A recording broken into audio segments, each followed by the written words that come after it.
সংগঠনক মই নিজে মই দেখিছোঁ, মই জঘন্য পলিটিক্স দেখা পাইছোঁ। সেইকাৰণে মই আজিলৈকে কোনো দল সংগঠনক মই কেতিয়াও মই কি কৰা নাই, মই কোনো দল বা সংগঠনত মই নিজেও নাই, মই অকলে চলোঁ।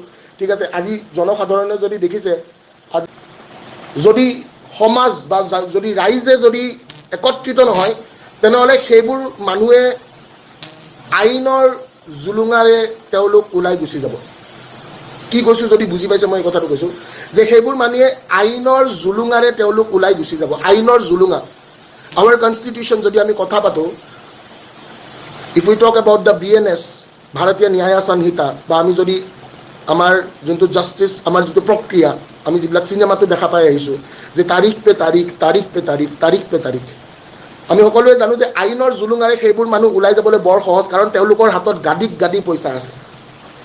যদি জুবিনদাৰ এটা প্ৰগ্ৰেমত 20 কোটি টকা তেওঁলোকে ল'বলৈ পাৰে, তেনেহ'লে আপোনালোকে কথা ভাবক যে তেওঁলোকৰ হাতত কিমান কোটি কোটি কোটি কোটি কোটি টকাৰ সম্পত্তি তেওঁলোকৰ হাতত আছে। যদি কাৰোবাৰ দাদাৰ লগত কাম কৰি কোনোবা যদি আজি হোটেল, কোনোবা যদি আজি ফেক্টৰী, কোনোবা যদি আজি মাটি, কোনোবা যদি আজি বিল্ডিং, কোনোবা যদি আজি ফ্লেট বনাবলৈ পাৰিছে, তেনেহ'লে তেওঁলোকৰ হাতত কোটি কোটি কোটি টকা আছে, যিখিনি কোটি টকাৰে তেওঁলোকে আইনৰ জুলুঙাৰে তেওঁলোকে ওলাই যাব পাৰিব। য'ত আমাৰ কিছুমান খুৰুঙা ৰৈ যাব।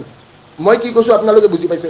টু আস্ক, আমি বাহিৰত থাকিম, তেওঁলোকক ভিতৰতে থাকক, কিন্তু আমাক প্ৰশ্ন সুধিব দিয়ক। Let us ask the question. মই কথাষাৰ বাৰে বাৰে কৈ আছোঁ।